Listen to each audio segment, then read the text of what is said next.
तो this is one way of doing that. तो इसका मतलब मैं यहाँ पे आपसे कह रहा हूँ कि बच्चे की पहले सेंसेस को हमें देखना पड़ेगा कि क्या वो सेंसरी डिसऑर्गेनाइज तो नहीं है।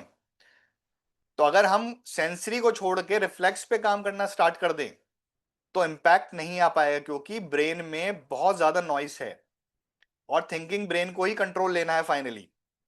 लेकिन अब यहाँ पे कैच है। द कैच इज, काफी सारे थेरेपिस्ट पहले रिफ्लेक्स इंटीग्रेशन के लिए जाते हैं।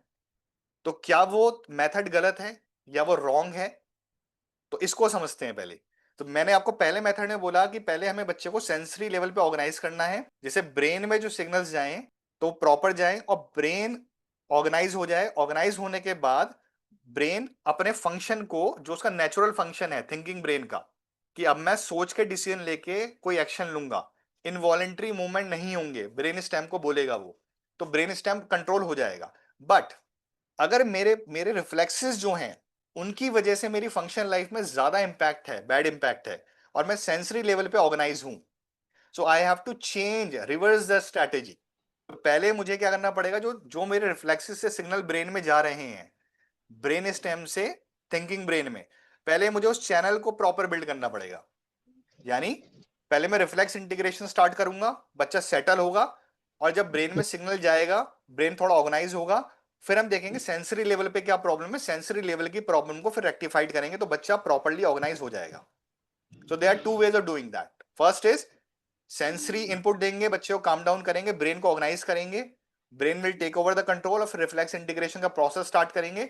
तो रिफ्लेक्स इंटीग्रेशन के जो सिग्नल जाएंगे कॉर्टेक्स में, तो ब्रेन उसको जल्दी रजिस्टर करेगा, टाइम सेव होगा, कम समय में अच्छी ग्रोथ आएगी।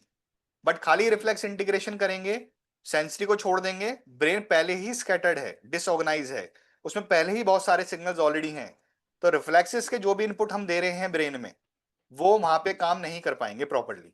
यानी ब्रेन उसको रजिस्टर नहीं कर पाएगा, या रजिस्टर कर पाएगा तो बहुत टाइम लेगा, या टाइम भी लेने के बाद रजिस्टर करेगा तो प्रॉपर रिस्पॉन्स नहीं आ पाएगा। कितने लोग मेरी बात समझ पा रहे हैं? यस और no?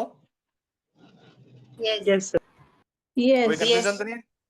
Okay, No. Because I am trying my level best कि मैं बहुत कॉम्प्लेक्स टॉपिक को बहुत इजी करके आपको बताऊं, जिससे आपका मेजर कंफ्यूजन आज क्लियर हो जाए। तो अभी हमने दो स्ट्रेटेजी से बात करी। स्ट्रेटेजी से पहली स्ट्रेटेजी, जहां सेंसरी बच्चे को डिसफंक्शन बहुत ज्यादा हाई है और उसकी वजह से पूरा ब्रेन डिसऑर्गेनाइज है, और रिफ्लेक्स इंटीग्रेशन में भी उसको प्रॉब्लम है, यानी रिफ्लेक्स रिटेन्ड है। तो पहले हमने उसको सेंसरी लेवल पे ठीक किया, ब्रेन को ऑर्गेनाइज किया, और फिर हमने रिफ्लेक्स इंटीग्रेशन का प्रोसेस स्टार्ट किया।